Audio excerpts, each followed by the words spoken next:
Part 14. Dahil sa pagdududa ni Chris, ang naging tagpuan nina Sabrina at Hunter ay sa bahay ni Samantha. Palagi itong nauuna roon, idinadahilan lang niya sa bodyguard na inimbita silang mag-dinner.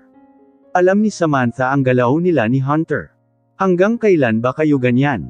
Ako ang nahihirapan sa inyo, sabi ni Samantha nang magkasalo na silang lahat sa hapunan.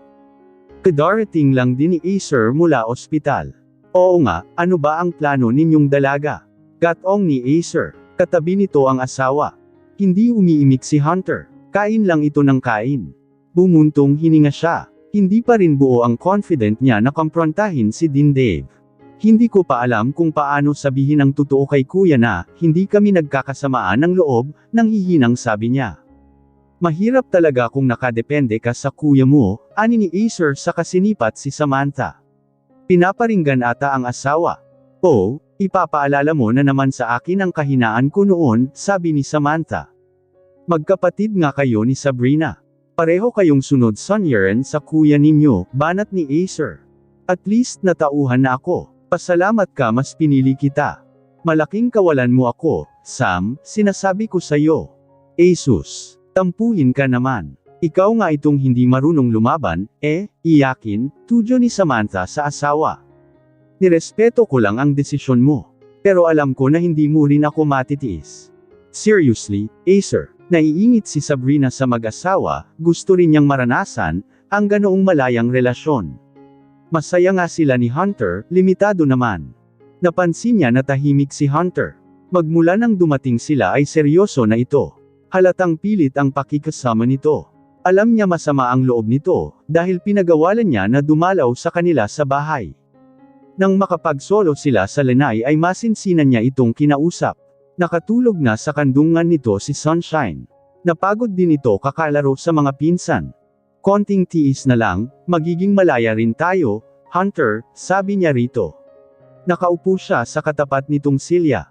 Nagtagas ang bagang nito. Bakit si Chris ang mag-decide? Wala siyang karapatan, Sab. Boss mo lang siya, hindi dapat siya nakikialam sa mga desisyon mo, lalo sa nangyayari sa loob ng tahanan mo. He's courting you, right? Anito sa matigas na tinig. Pinatigil ko na nga siya sa panliligaw pero makulit. Then you allow him to decide for your house. Malakas lang ang loob niya dahil protektado siya ni Dean Dave. Hindi ko naman sinusunod ang mga suhensyon niya, Pero si kuya ang nagsabi na magpalagay ng CCTV footage sa palibot ng bahay. Dahil sinabi sa kanya ni Chris. Alam ko ang takbo ng mga utak nila, Sab. Talagang desidido silang sirain tayo ng tuluyan. Hindi na ako papayag, Hunter, naninindigang wika niya. Then, what are you waiting for? Kailan ka magkakaroon ng lakas ng loob na tapatin ang kapatid mo? Magkasunod siyang bumuntong hininga. Hindi ko makompronte si kuya lalo na sa malayo siya. Ayaw ko naman na sa phone lang kami mag-usap. Then hayaan mong malaman niya na may ugnayan pa tayo. Huwag mo akong itago sa kanila lalo na kay Chris. Kung hindi mo kaya, ako ang gagawa ng paraan, nauubusan na ng pasensyang sabi nito. Inalipin siya ng takot. Please, ayaw ko ng gulo, Hunter. Hindi magkakagulo kung wala naman tayong ginagawang masama, Sab. Lalo tayong magigipit kung magtatagulang tayo. So ano ang gagawin ko?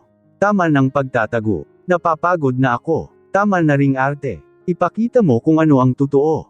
Wala na akong pakialam sa bodyguard mo. Hunter, baka kung ano ang gawin sa'yo ni kuya. Minamaliit mo ba ako? Tumayo si Hunter habang karga si Sunshine. Hindi niya ito napigilan hanggang sa labas ng bahay nila Samantha. Nakabuntot lang siya rito. Sa kotse nito, isinakay si Sunshine.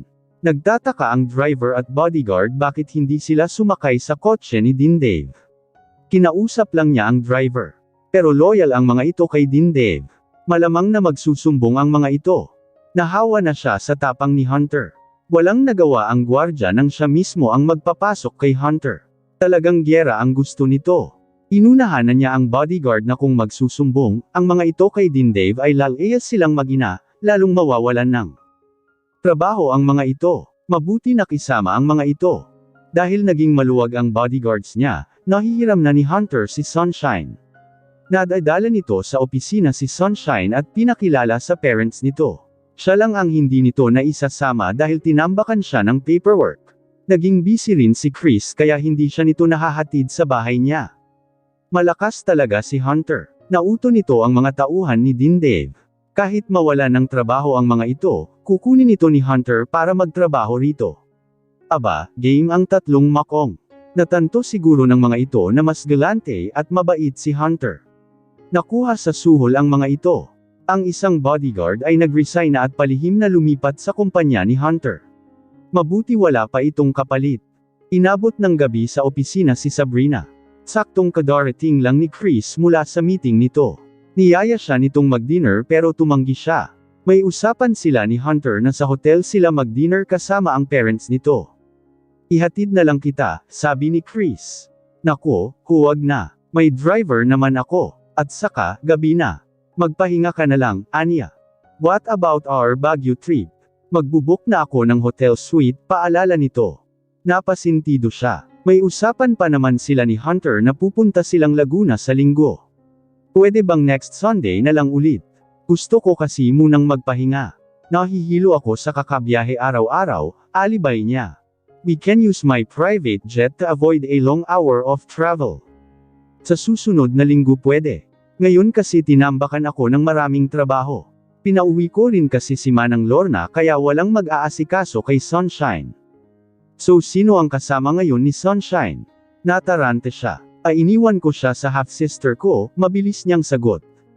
So, next Sunday is final. Yes, next Sunday. Okay. Pwede ka nang umuwi. Bukas mo na ituloy yan, anito saka siya iniwan. Ang saya niya nang malusutan si Chris. Paglabas niya ng opisina ay kinausap niya ang driver na ihatid lang siya sa Star Hotel. Pinauwi na niya ito. Nasa VIP dining room ang kanyang mag-ama. Pagpasok niya ay namataan niya si Sunshine na kalaro ang lolo nito. May malaking batang robot na babae na kalaro si Sunshine. Kumahagalpak ang tawa ng anak niya. 2 araw pa lang ito sa poder ng ama nito, instant close na kaagad sa grandparents. Namiss niya si Lorena. Ito ang nag-aayos ng pagkain sa round table. Si Hunter naman ay busy sa pagtimpla ng cocktail sa kabilang lamesa. Nang makita siya ng ginang ay kaagad siya nitong nilapitan at mahigpit na niyakap. Welcome back, Iha. I'm so happy to see you again. Marami akong ikukwento sa iyo, sabi nito nang maghiwalay sila. Salamat po, tita, naiilang na sabi niya. Come on, just call me mommy. Hindi magtatagal ay ikakasal din kayo ng anak ko, iginiya siya nito sa round table kung saan maraming masasarap na putahe. Pinaghila pa siya nito ng silya. You know, Hunter always reminds me about you. I'm not against it, though. I'm so grateful to know that you chose to live here again. I asked Samantha about your situation in the US, and she said that you're fine and raising your daughter alone. So nagpersige ako na tulungan si Hunter na magpagamot. And first of all, I'm very sorry for what happened before. Malaking kawalan ka talaga sa anak ko, Sabrina, masiglang pahayag ng ginang. Salamat po at sinusuportahan niyo kami ni Hunter. Of course, gusto kong maging masaya ang anak ko. I'm pretty sure, too, that you don't have to worry about Hunter. Magaling na siya. Tiniyak namin iyon ng doktor niya. Opo, naniniwala ako. Pinatunayan naman iyon sa akin ni Hunter. So, what about your brother? Napalis ang ngiti niya. Hindi pa po niya alam ang nangyayari. Pero nakahanda naman po akong magtapat sa kanya. Hinawakan ng ginang ang kamay niya. I understand your brother, Sab. If I have a chance to talk to him, I will, but Hunter wants to do it personally. Ang kaso, hindi naman naglalagi rito ang kuya mo. Busy pa po siya sa business niya. Saan ka nagtatrabaho ngayon? Pagkuwan ay tanong nito. Nagtatrabaho po ako sa main office ng United Asian Air at Maritime Company. Really? Paano ka nakapasok doon? Na-hire po ako ng presidente ng kumpanya na friend ng kuya ko. Oh, si Mr. Chris Alcantara.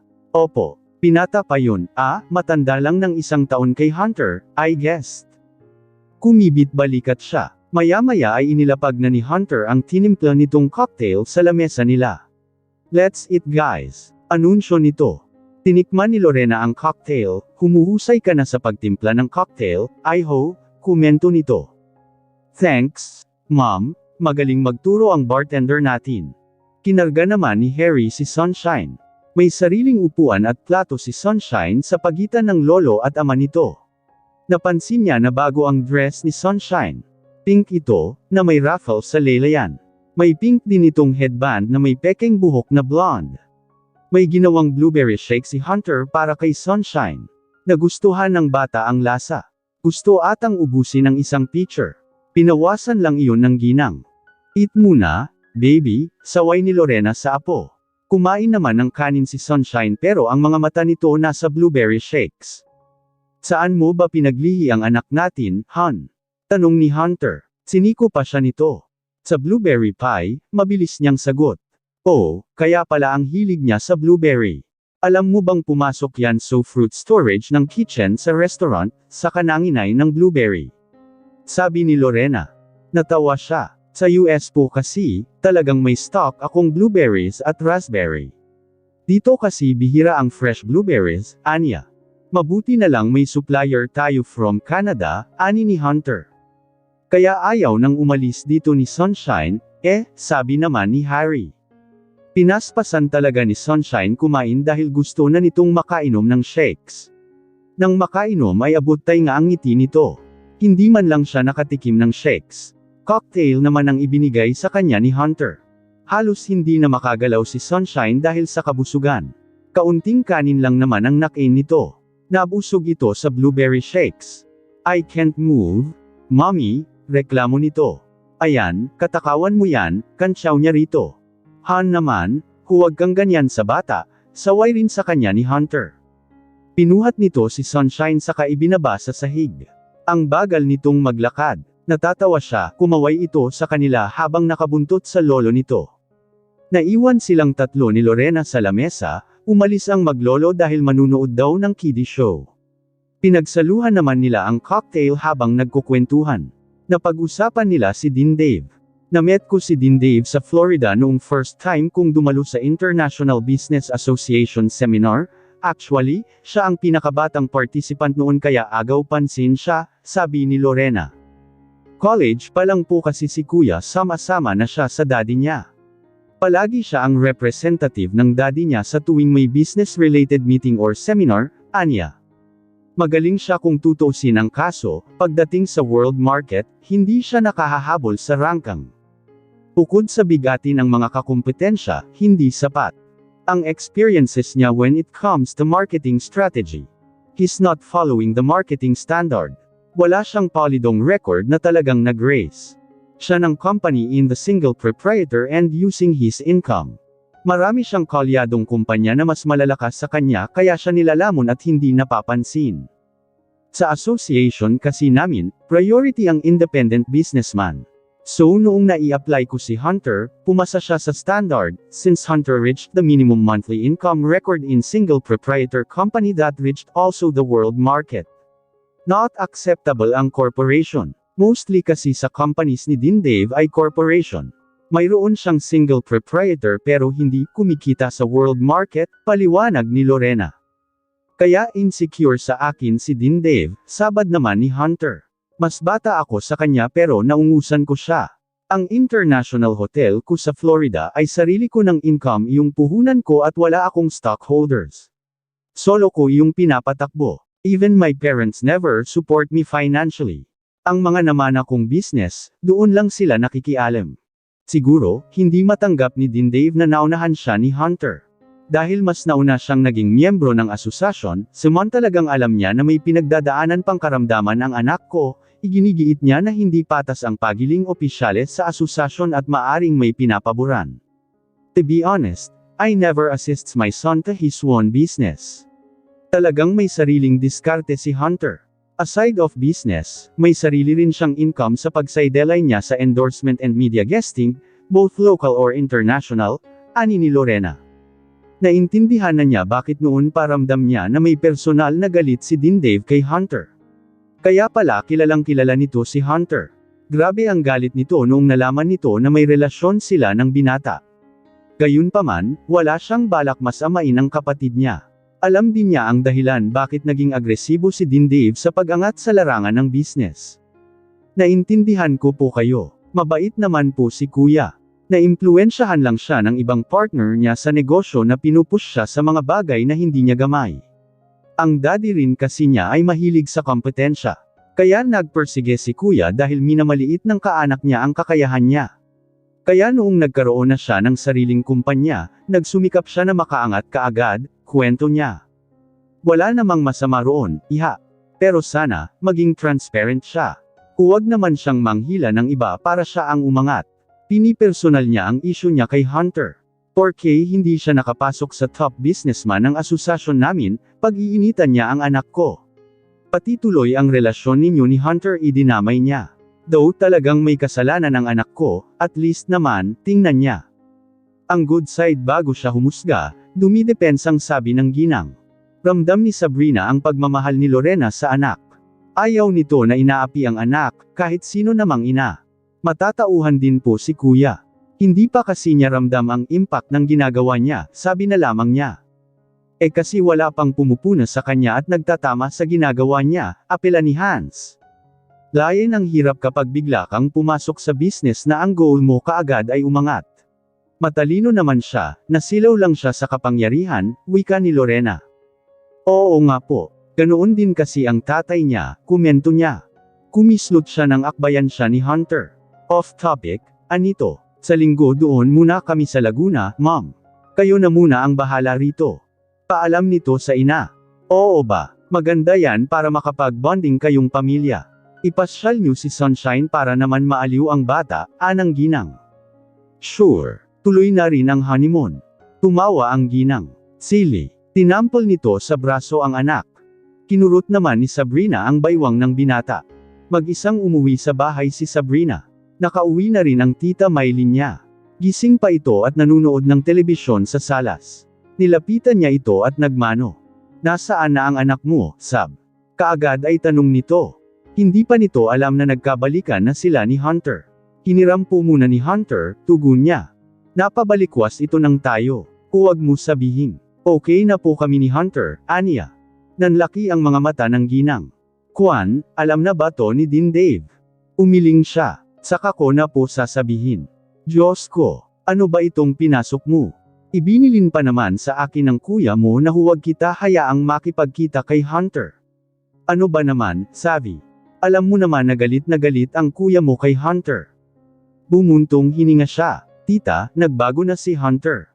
Magaling na siya, depensa niya. Oo, naroon na tayo, pero paano ang kuya mo? Maiintindihan din po niya ako. Hay! Ito na nga ba ang kinakatakutan ko? Alam ko nakukulitin ka ni Hunter dahil ilang beses siyang pumunta rito noon at nagtatanong kung may balak ka pang umuwi. Kinukuha rin niya ang address ninyo sa Boston. Siyempre, hindi ko binigay. Iniwasan ko rin naman po siya pero iwan, nahihirapan ako lalo nung ang bilis na palapit sa kanya si Sunshine. Ang sabihin mo, mahal mo pa talaga si Hunter at hindi mo siya kinalimutan. Indeed. She doesn't have reasons to deny it, Leon naman talaga ang totoo. Naisantabi ng isip niya si Hunter pero itinago ito ng kanyang puso. Nandito na ito, tita. Masaya naman ako sa desisyon ko. Ang mahalaga, masaya rin ang anak ko na kasama, ang tatay niya, naninindigang sabi niya. Bahala ka nga, ihanda mo na ang sarili mo sa masasabi ng kapatid mo, Anito saka muling umupo. Iniwan na lamang niya ito. Pumanhik siya sa kanyang kwarto. Umaga pa lang ng linggo ay bumiyahe na sila papuntang Laguna. Hiniling ni Sabrina na magsimba sila. Excited si Sunshine na nakakita ng maraming punong kahoy. Isang araw lang naman sila doon. Ipapasyal din nila sa mga tourist spot si Sunshine. Pagkatapos magsimba ay namalengke na sila para sa tanghalian na babaunan nila sa Galan. Namiss niya ang rest house ni Hunter. Ang tagal din nilang naglagi roon noon. Habang nagluluto siya, busy naman ang mag-ama sa paliligo sa swimming pool. Gusto ni Hunter ng may sabaw kaya nilagang baka ang niluto niya at fried chicken naman ang request ni Sunshine. Bihira na dadalaw ni Hunter ang rest house nito kaya ang ibang gamit ay maalikabok na. Kailangan pa niyang banlian ng mainit na tubig ang mga ito. Walang laman ang refrigerator nito. Konti lang naman ang pinamili niya, saktong pang isang araw lang. Saktong nakaluto siya tapos nang maligo ang mag-ama. Natuto na rin si Hunter mag-asikaso kay Sunshine. Ito pa ang nag-aayos ng buhok ng bata at namimili ng damit. Mas maarte pa ito sa kanya. Gusto ata gawing manika ang anak nila. Natuwa siya nang makita na pareho ng t-shirt ang mag-ama. May naka-imprinta na puso sa harapan ng pink na damit. May ganoon din siya na pinasadya ni Hunter. May nakasulat na mommy sa gitna ng puso. Ang damit ni Hunter ay daddy, ang naka-imprinta. Kay Sunshine naman ay baby. Pumwesto na ang mag-ama sa harapan ng hapag-kainan. Ginutom ang mga ito sa kakalangoy. Mommy, daddy teaches me how to swim, pagmamalaki ni Sunshine. Pinagdilatan niya ng mga mata si Hunter. Baka mamaya malunod anak mo, aniya. Relax, sa mababaw lang kami at may life vest naman siya, ani ni Hunter. Saka muna siya turuan kapag 7 years old na siya. Mabilis lang siya matuto. Nerbyusa ka talaga. Nanay ako, Hunter, kapakanan ng anak ko ang priority. So, pangilan ako. Kahit wala ka na, masaya ako, biro niya. Kunwari ka pa, hindi mo naman ako matiis. Inirapan niya ito. Kung alam mo lang, isinumpa kita noon. Noon yun. Saan ka ngayon? Heto at kasama ako. Pilyo itong ngumiti. Hindi na niya ito pinansin. Umupo na siya sa tapat ng mag-ama. Kaya pala tahimik si Sunshine, pinapapak na nito ang hita ng manok. Hindi na talaga mapigilan ang paglubo ng katawan nito. Kaya hindi niya maiwasang pagigilan ito. Ang tataba na ng pisngi, bilog na bilog.